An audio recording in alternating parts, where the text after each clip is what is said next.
Welcome to Season 2 of Public Health on Call, a podcast from the Johns Hopkins Bloomberg School of Public Health.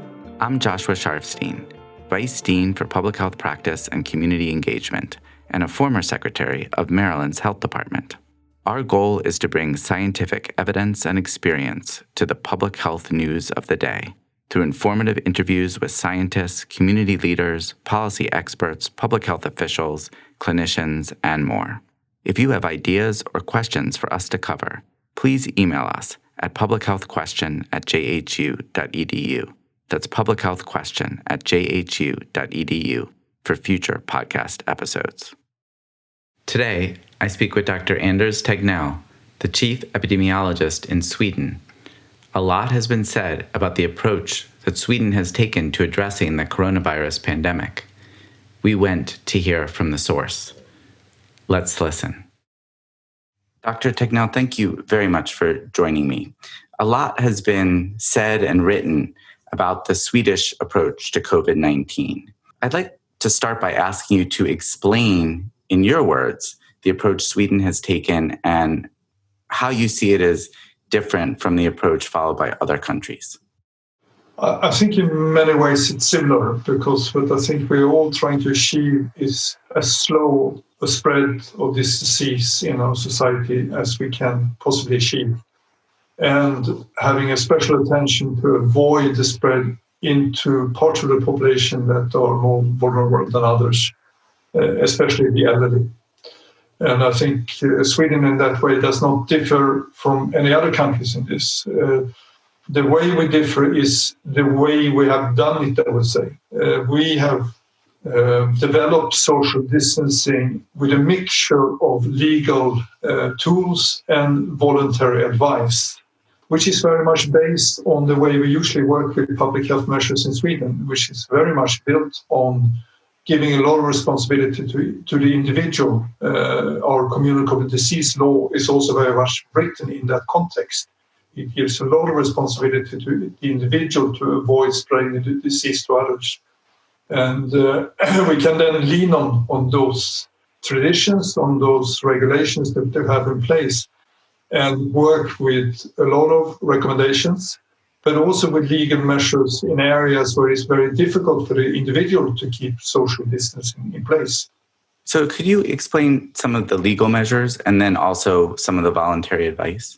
Yeah, I mean, the legal measures are partly based on our communicable disease law, and that's where we can use the legal measures for contact tracing, for isolation of patients if they are not voluntarily isolating, something we haven't done very often ever and not done at all during this period.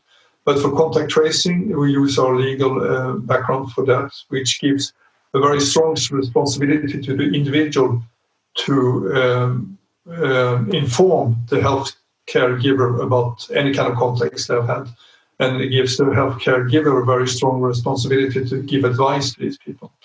We have also used the communicable disease law to regulate restaurants and how they run their places, so that it's possible for the restaurant visitors to keep social distancing during a restaurant visit. We have used our act about public safety to regulate the meetings, events, and putting the size of events to 50. So we have basically used a few but existing legal acts where it's been needed. And then we have complemented those with a number of voluntary recommendations. And so tell me about the voluntary regulations. What are you asking people in Sweden? We do, and I think maybe the most important one is to tell people to stay home if they feel the slightest bit ill. Even if it is quite obvious that also people without symptoms sometimes spread the disease, the big part of the spread is done by people with symptoms. And by telling people to stay home when they have symptoms, we think that has had a very big part of the effect on the spread in Sweden. And that has been possible also by that our laws about social insurance and health insurance makes it possible because the government changed it. So people will get paid from the first day they stay home, even if it's only a slight illness. like the COVID-19, and they can stay home without having a doctor certificate for up to 2 weeks. So this has made it fairly simple for people to stay home when they feel it. And they have done to some extent, but not a great extent. We also tell people to work at home whenever possible for their work and for themselves.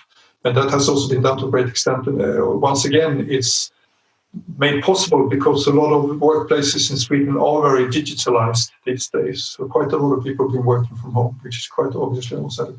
And then finally, we also told people not to keep distance when they're outside, to keep distance in going with traffic, keep distances in stores and so on. And we have also told store owners and owners of the different kind of buses and so on to make it possible in certain ways. So they have people employed to make people keep distances in the stores and wear markings on the floors and stuff like that. So let me ask you this. It seems like some people think of the Swedish model as just saying it's up to individuals. But what it sounds like you're saying is the Swedish model is some guidance that you expect people to follow, and by and large, people have followed it. Is that true? Yeah, I would say that's very true. And when we do go out and ask in different surveys and so on, if people are following this advice, we get a high rate, at least 80% of the population say that they keep on following our advice already still after 4 months.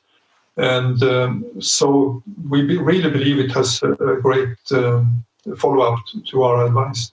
Now, what would happen in Sweden if people didn't follow the advice? Like if you did the surveys and people were going out, when they were sick and they weren't keeping their distance, would that lead you to change what you're doing, do you think? Or do you think you would stick to it's just up to people to decide what to do? No, I mean, this is very much based on that we also see an effect of the advice we are giving. I mean, we have seen an effect that we have not had a rapid increase of the number of cases. And actually right now we have a rapid decrease of the number of cases, which goes very, very quickly. We can also see it in other ways. We have seen that our yearly flu epidemic just suddenly disappeared when we started giving our advice. The winter vomiting disease, which is quite common in Sweden during winter time, has had almost no outbreaks whatsoever this time. And even our antibiotic resistance levels are going down. So we see a secondary effect of these social distancing that we're asking people to do. So if another place in the world, just say, also gave that advice to people, but people didn't follow it and the cases really jumped and there was a lot of COVID illness, and they said, well, don't blame us, we're following the Swedish model, that wouldn't really be correct, would it? No, I mean, if we had seen that people did not follow our advice, if we had seen that the cases kept on going down, I mean, we would definitely have used other measures and more legal measures if necessary to stop it. This is not that we are sitting back being complacent, not at all. So tell me how, I'm going to ask you a question I know you've gotten before. How do you feel like it's gone? What has worked and what hasn't in Sweden? Let's start with what hasn't worked. What hasn't worked is the protection of the elderly home, the long-term care facilities. They were unprepared for what happened to a great extent. And we had a lot of cases and a lot of deaths related to these long-term care facilities.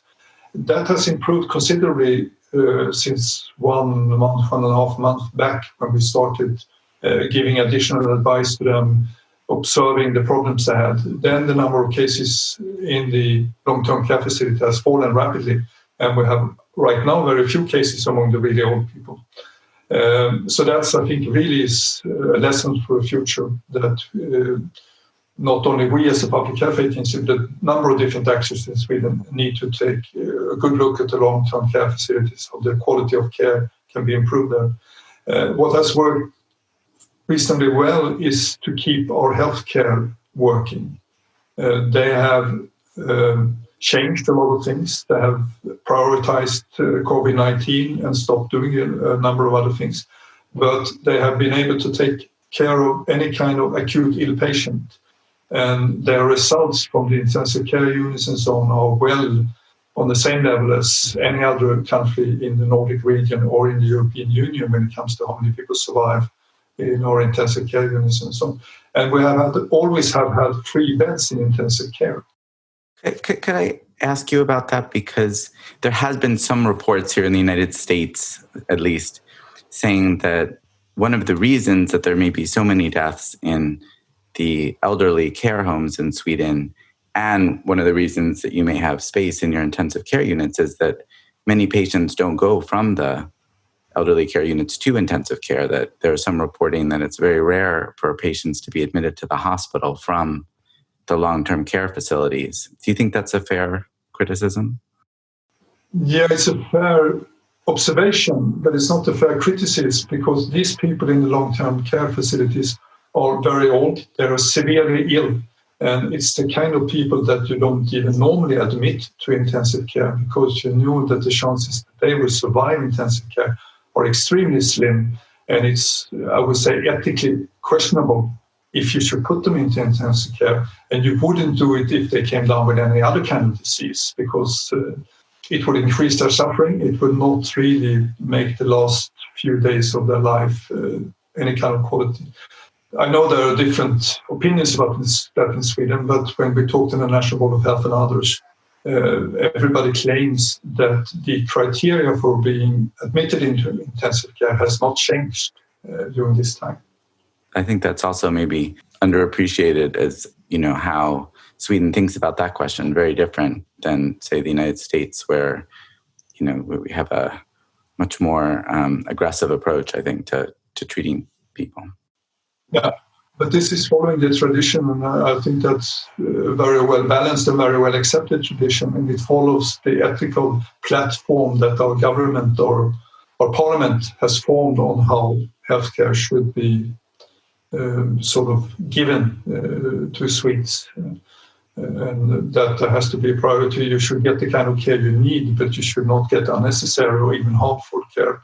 I think that's very important. Now, how about the overall results? And of course, I'm sure, see the comparisons with some of the countries right around Sweden. I know in Norway, they have actually a negative excess of deaths right now, where they're giving funding to funeral homes because there are so few patients compared to the usual year. But of course, other people compare Sweden to countries like Spain and Italy that had much harder times with COVID. If you take a step back and you look at the big picture of how it's gone, how do you think about that? What's the right point of comparison? I think that's a complicated question, and it's being oversimplified. And Sweden has to be a great example compared to Norway and Finland, countries that are very different to Sweden in many ways, even if we are culturally very close to each other. I mean, the population in Sweden looks a lot more like the population in the Netherlands or in Belgium or in the UK, with a big group of immigrants, which we know are very severely hit in all countries. Not because of their ethnic background, of course, but because of the lack of integration in society. So these are all things that has proven very harmful during the pandemic, that we have not been able to deal with that. And we also have, the area of Stockholm has been mostly severely hit. It's really the area where most of the deaths, most of the cases have been found. And a heavily populated area like Stockholm does not really exist in the other Nordic countries. So I think there is a number of reasons not to compare Sweden so much to the Nordic countries, but instead look at what happened in Belgium, what happened in the UK, what happened in the Netherlands. Also because the start in Sweden was quite different, especially to the start in Finland and Norway, because our start in Stockholm happened during or just after the spring break in Sweden, where a lot of Stockholmers, hundreds of thousands of Stockholmers, leave Stockholm and go to Europe. And the spread in Europe during, especially that week, was apparently, we can say afterwards, extensive. So we have a huge introduction of cases at one time. And we are trying to look at that in different ways right now. But personally, I believe that this kind of huge introductions into different parts of anywhere in the world has played a great role in the development of the pandemic after that. In places where the introduction was very small, it's been possible to handle it well. But in places with a big introduction, it's been much more difficult. And I've read at times people have said, the right point of comparison is going to be at some point in the future. Do you still think that's the case, or do you think that it's just hard to compare? I think it's the combination of the both. To compare now is extremely difficult. compare in a year would be easier, but I think there's still going to be a lot of things that's going to be very difficult, or make it very difficult to make a fair comparison, because countries are so different. And also the development of the pandemic has been so different in different countries. Maybe partly because the spread of COVID-19 seems to be a lot more heterogeneous than what we're used to from flu pandemics, which normally sort of spreads in waves of the country. Here, in Sweden, we have had a very heavy pandemic in Stockholm, almost nothing in the south of Sweden. And then in the south of Sweden, you can look across the sound or across the water to Copenhagen, who has been fairly severely hit. So in the south of Sweden, with the Swedish measures, we managed to all the time keep it at a very, very low level of spread, while in Denmark it developed much worse in spite of a lockdown. So I think things like that is going to make it quite difficult to understand what actually triggers a great spread of the disease in certain parts of the country and what does not. And how is it going in terms of the support for this approach in Sweden? I know that it was quite high, and then lately there have been some people who have said that it's been a little bit too loose in Sweden. And I know some of the public opinion numbers have fallen somewhat. How do you feel about that right now? No, I don't think that. We have just a couple of days ago, we saw the most recent numbers of the support for our policies, and they remain very, very high. 80% of the population say that they follow our advice at least as much as they've done in the past, and they keep on following it. And the trust level for the agency and comparable agencies are still on very high level, 75 to 80% in different kind of surveys that has been done during the last few weeks. So there was a slight dip for a while, but it's nothing more has happened, and we're still on an extremely high level of trust from the public. What is the most compelling criticism that you think that's motivating some of the people who are raising questions? I think that's the death toll, of course, and the death toll is a big problem and something we really wish would not have happened. And we know now, at least to a certain extent, what we can do not to have it happening in other parts of Sweden. Because we do know that if these elderly homes, the long-term care facilities, do have a high level of hygiene, do have a high level of testing among personnel and people living there, it is quite possible to keep the numbers in those also in those facilities on a very low level. And I'm curious, given that one of the things that's happened since the beginning of the pandemic is that there's now some evidence for different kinds of treatments. Steroids, remdesivir, convalescent plasma are three. I wonder whether that's led to any rethinking of the approach to people in elderly homes or people who are just older getting more intensive care, because we can see that people actually can walk out of the hospital afterwards.